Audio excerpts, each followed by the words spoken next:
যারা বলছে সংস্কার এবং বিচার ছাড়া নির্বাচন নয়, তারা ভুল বলে নাই, তো দাবিটা ভুল ছিল না। এবং এইটা আপনার আক্ষরিক অর্থে এরকম ভাবার তো কোনো কারণ নাই যে তারা বলেছে সব সংস্কার শেষ হবে, সব বিচার শেষ হবে, তারপর নির্বাচন। এটাও তারা বলেনি, কারণ এটা সম্ভব নয়। 1 বছর 1.5 বছরের মধ্যে আপনার এত 16 বছরের যে গুম খুন, হামলা মামলা, যে অনাচার, কিংবা ধরেন এই যে সবগুলা বাদ দিয়ে শুধু যদি গণহত্যার বিচারটাও করেন, তাহলে এই গণহত্যায় পুলিশ, প্রশাসন, তারপরে সরকারের অনুগত নানান রকমের লোক, ব্যবসায়ী, সংবাদ মাধ্যম, কে না এতে ভূমিকা রেখেছে। আর শেখ হাসিনার লেথাল উইপেনের ঘোষণা দিয়ে তার টোটাল বাহিনীকে নামিয়ে দেওয়ার যে চেষ্টা, ফলে এইটা তদন্ত করা, যথাযথ প্রক্রিয়ায় বিচারের মধ্যে এনে সেটা এক্সিকিউশন করা, এইটা তো এত দ্রুততার সঙ্গে সব সম্ভব না। ফলে উদাহরণ তৈরি করবার মতো 2-1টা বিচার যদি দেখা যায় দৃশ্যমান যে এটা হয়েছে বা এটা হওয়ার পথে আছে, সেটা কিন্তু সেই দিকে তো রাজনৈতিক দলগুলোর যে কমিটমেন্টের কথা জোনায়েদ সাকি বলছেন, প্রত্যেকের তো একটা কমিটমেন্ট থাকবে, অর্থাৎ সরকার পরিবর্তনের সঙ্গে সঙ্গে যেন বিচারটা আবার বন্ধ না হয়, সেই জায়গায় রাজনীতিকরণ না হয়। এক হলো বিচারের প্রক্রিয়াটি, 2 হলো সংস্কারের প্রশ্নে ইতিমধ্যেই অর্জন অনেক কি এত বছর ধরে এই যে মানুষের ভোটের অধিকারটা যে হরণ করে নেওয়া হয়েছিল, যার ফলে ফ্যাসিবাদ হতে পারলো, এখানে মূল আকাঙ্ক্ষাটা তো হচ্ছে মানুষের হাতে তার ভোটের অধিকারটা ফিরিয়ে দেওয়া। সেই বিষয়ে তো সব দল একমত। এমন কোনো একটা দলও আপনাদের আলোচনায় ছিল যে বলেছে যে না, দলীয় সরকারের অধীনে নির্বাচন হতে হবে? প্রত্যেকে বলেছে নির্দলীয় একটা সরকারের অধীনে জাতীয় নির্বাচন হতে হবে, এবং সেটার যে ত্রুটি বিচ্যুতি ছিল আগে, সেগুলি দূর করে কি করে আরও সুন্দর করা যায়। তার মানে যে কোনো প্রক্রিয়াই হোক, জাতীয় নির্বাচনটা কোনো দলীয় সরকারের অধীনে হবে না, নির্দলীয় একটা সরকারের অধীনে হবে, এবং তাতে করে মানুষের হাতে ভোটের অধিকারটা চলে গেল। এইটা একটা বড় রক্ষা কবচ, জনগণের ক্ষমতা প্রয়োগের একটা ক্ষেত্র তৈরি করলো। দ্বিতীয় যেটা, সেটা হলো 70 অনুচ্ছেদ নিয়ে অনেক সমালোচনা ছিল। সেখানে অলমোস্ট এখন অর্থ বিল আর অনাস্থা প্রস্তাব, এই 2টা ছাড়া বাকি সবই তো তুলে দিয়ে এরকম একটা ক্ষেত্র তৈরি করা হলো যে যদি কোনো এমপি নিজের মেরুদণ্ডটাকে বন্ধক না রাখেন, তাহলে অন্তত তার এই স্বাধীনতাটুকু তৈরি হয়েছে যে তিনি তার বিবেক এবং তার শিক্ষাকে, তার জনগণের প্রতি কমিটমেন্টটাকে কাজে লাগিয়ে প্রয়োজনে দলের বিরুদ্ধে তিনি সিদ্ধান্ত নিতে পারবেন। এখন ডিপেন্ড করে এইটা সাংবিধানিক পদে বসেও তো আমাদের বড় বড় রথী মহারথীরা এমন আচরণ করতেন যে তার সব স্বাধীনতা থাকা সত্ত্বেও তিনি দলের কর্মীর মতো আচরণ করেছেন। এখন এই এমপিদের এই বোধটা নিজে থেকে জাগাতে হবে। তারপর আপনার এই যে অন্যান্য যেই বিষয়গুলো সংস্কারে একমত হয়েছে, প্রেসিডেন্ট প্রধানমন্ত্রীর পায়ে হাত দিয়ে সালাম করে প্রেসিডেন্ট হয়ে যাওয়া যেত, এখন অন্তত সেই রকম হওয়ার ব্যবস্থা থাকবে না। যে কোনো প্রক্রিয়ায় প্রেসিডেন্ট নির্বাচন যদি চূড়ান্ত হয়েছে কিনা, যে এমপিদের ভোটে যে নির্বাচিত হবে না, 2 কক্ষ হলে 2 কক্ষের ভোটে, 2 কক্ষের ভোটে, মানে এমপি নির্বাচিত যারা হবেন সেখানে নিম্নকক্ষে যারা সরাসরি ভোটে তারা, এবং উচ্চ কক্ষে যারা তাদেরও। আর মানে এমপিদের ভোটে সংসদ সদস্য যারা থাকবেন তাদের গোপন ব্যালটে ভোটের মাধ্যমে রাষ্ট্রপতি নির্বাচিত হবেন। তাহলে সেটাও কিন্তু একটা গণতান্ত্রিক প্রক্রিয়ার মধ্যে আসলো। তার আগে তাকে আবার ওই শৃঙ্খলটা একটু শিথিল করে দেয়া হয়েছে যে দলের বিরুদ্ধে, যেহেতু গোপন ব্যালট হচ্ছে এবং দলের বিরুদ্ধে রায় দেওয়ার ক্ষমতা সংবিধান তাকে দিয়ে দিল, ফলে রাষ্ট্রপতি নির্বাচনটাও কিন্তু এখন আগের মতো একজন মানুষ শুধু পায়ে হাত দিয়ে সালাম করলেই হয়ে যেত, সেটা থাকলো। এরকম অসংখ্য বিষয়ে কিন্তু বেশিরভাগ দল একমত হয়েছে। কিছু কিছু বিষয়ে কারো নোট অফ ডিসেন্ট থাকলেও সেটা ওখানে বহাল থেকেও কিন্তু এগিয়ে যাওয়ার সিদ্ধান্ত হয়েছে। ফলে সংস্কার প্রশ্নে আপনি এই দেশকে, এই দেশের মানুষকে, নেতৃত্বকে একবারে ফেরেস্তা বানিয়ে ফেলবেন, কাগজ দিয়ে তো ফেরেস্তা বানানো যায় না। ফেরেস্তা মতো হতে হলে ভেতর থেকে চেঞ্জ হতে হয়, সেটা চট করে একদিনে হয় না, আস্তে আস্তে হবে।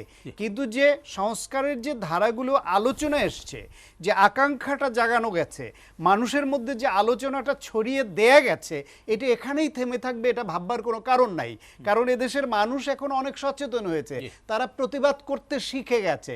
সুতরাং যত বড় শক্তিই হোক, যারা যত বড় ন্যায় নীতির কথাই বলুক, কেউই এই জনগণকে উপেক্ষা করে এই সংস্কারকে একেবারে বৃদ্ধাঙ্গুলি দেখাবে সেটা সম্ভব না। ফলে সংস্কার, বিচার এ নিয়ে যাদের দাবি ছিল সে অনেকখানি পূরণ হয়েছে। ফলে এই যে ফেব্রুয়ারি নির্বাচন, এইটা আমার মনে হয় প্রত্যেকের জন্য উইন উইন হয়েছে।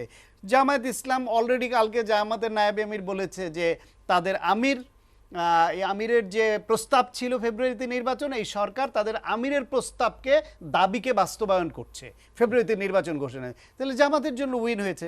বিএনপির অ্যাক্টিং চেয়ারম্যানের সঙ্গে যে বৈঠক হয়েছে সেখানে ফেব্রুয়ারির মধ্যে হওয়ার একটা ধারণাপত্র সেখানে ছিল, ফলে বিএনপিও উইন করলো।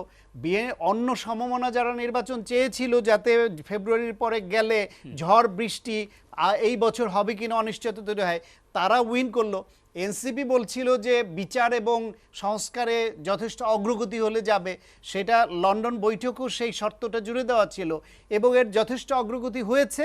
এখন প্রশ্ন হচ্ছে তার বাস্তবায়ন কিভাবে হবে, কতটা হবে, কখন হবে, নিশ্চয়ই সেটা আলোচনা হবে। ফলে আমি ফেব্রুয়ারি নির্বাচন তো সবার জন্য উইন উইন দেখি। অসংখ্য ধন্যবাদ। ফলে এই যে যদি, কিন্তু, তবে যেগুলো ব্যবহার হচ্ছে না, এগুলো রাজনৈতিক কৌশল, এই শব্দগুলো আস্তে আস্তে ডিলিট হয়ে যায়। এই সরকারের যতগুলো দুর্বলতা আছে, সামনের 6 মাসে তার কিছু কিছু ব্যাপারে যদি দৃশ্যমান অগ্রগতি দেখাতে না পারে, সেটা নির্বাচনকেও প্রভাবিত করবে এবং নানান প্রশ্ন উঠবে। যেমন এই যে গেল দিনের সন্ধ্যায় গাজীপুরে একজন সাংবাদিককে যেভাবে প্রকাশ্যে কুপিয়ে হত্যা করা হলো, কিছুক্ষণ আগে হত্যা করা হলো।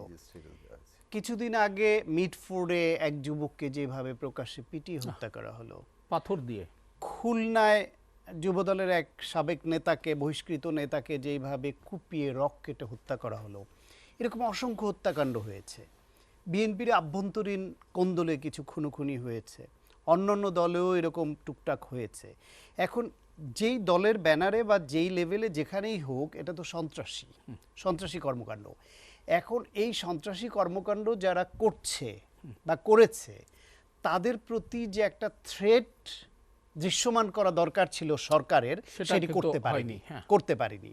যদি সেটা করতে পারত, তাহলে এইরকম প্রকাশ্যে খুনোখুনি, এইরকম কুপিয়ে হত্যা করা, যার ভিডিও ফুটেজ আছে, সব ভিডিও ফুটেজ বেরিয়ে যাচ্ছে। আমাদের এই মঞ্চে এসে ভিপি নূর এই সব কারণে স্বরাষ্ট্র উপদেষ্টার পরিবর্তন কিংবা তার পদত্যাগ চেয়েছেন। ওকে, সেই ক্ষেত্রে এই যে প্রকাশ্যে এগুলি যে হচ্ছে, এইটা রোধ করতে না পারলে নির্বাচন যত ঘনিয়ে আসবে তত এটা বাড়বে হয়তো। কারণ নির্বাচনের সময় অনেক দলের কাছে সন্ত্রাসীদের কদর বেড়ে যায়। যারা পতিত ফ্যাসিবাদ, তারাও এই সন্ত্রাসীদের ভাড়া করে ব্যবহার করবে নির্বাচন ব্যবস্থাকে এবং এই ব্যবস্থা এই সরকারকে প্রশ্নবিদ্ধ করবার জন্য। ফলে প্রশাসনকে এমনভাবে নির্দেশনা দিতে হবে এবং ব্যবহার করতে হবে যাতে সন্ত্রাসীদের মধ্যে একটা আতঙ্ক তৈরি করা যায় যে অতীতের মতো এই ধরনের কিছু করে পার পাওয়া যাবে না। 1, 2 হলো যেটা সবুজ ভাই তার প্রতিবার কথাই এনেছেন যে বিষয়টা, এবং অনেকেই বলেন যে ফ্যাসিবাদ গোষ্ঠী এখন একটা ঝিম মেরে আছে।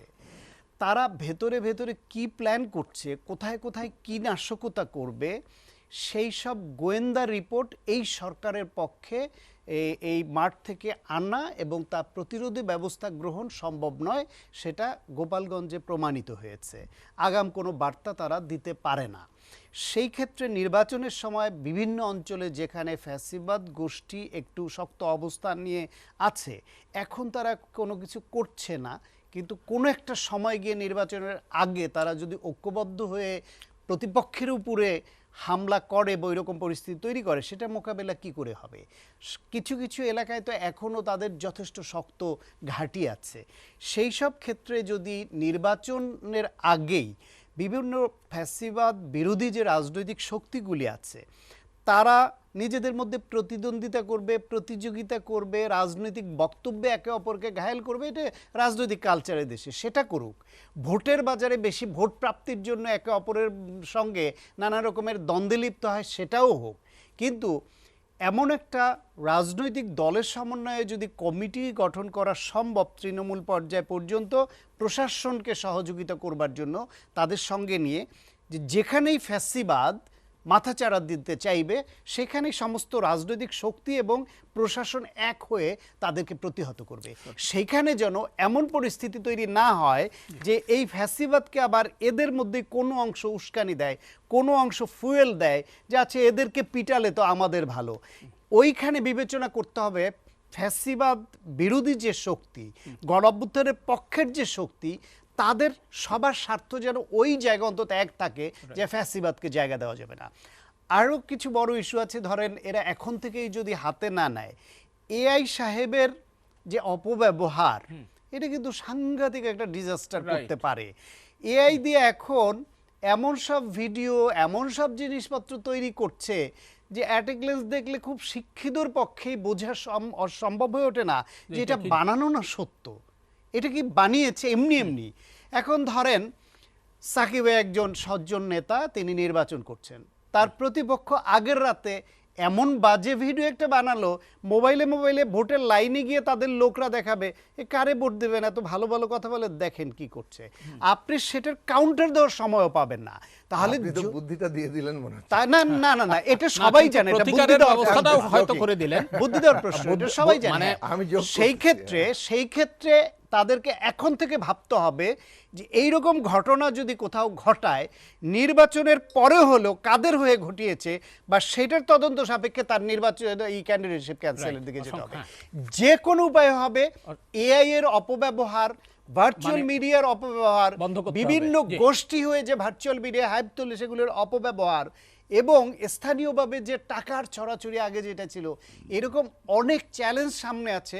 6 মাসের মধ্যে নির্বাচন কেন্দ্রিক সংস্কার এখন যাওয়া দরকার। বড় বড় সংস্কার যেগুলো আপনারা কথা বলেছেন, আলোচনায় করেছেন, সেগুলো ধারাবাহিকভাবে চলবে, কিন্তু এখন মূল ফোকাল পয়েন্টে আসতে হবে নির্বাচন কেন্দ্রিক একটা সংস্কার এবং বিধিমালা এবং তার প্রয়োগ, যাতে একটা সুষ্ঠু সুন্দর নির্বাচনে যে কেউ দাঁড়িয়ে তার মনের মতো করে ভোট করতে পারে, ভোট দিতে পারে, গণনা হয় এবং তার এমপি পদ ডিক্লেয়ার হওয়া পর্যন্ত ন্যায্যতার ভিত্তিতে হয়। তো রাজনৈতিক দলগুলোর যে দায় এবং দায়িত্ব আছে, সেটা এতদিন খুব বেশি চর্চা হয়েছে এমনটি কিন্তু দেখা যেত না।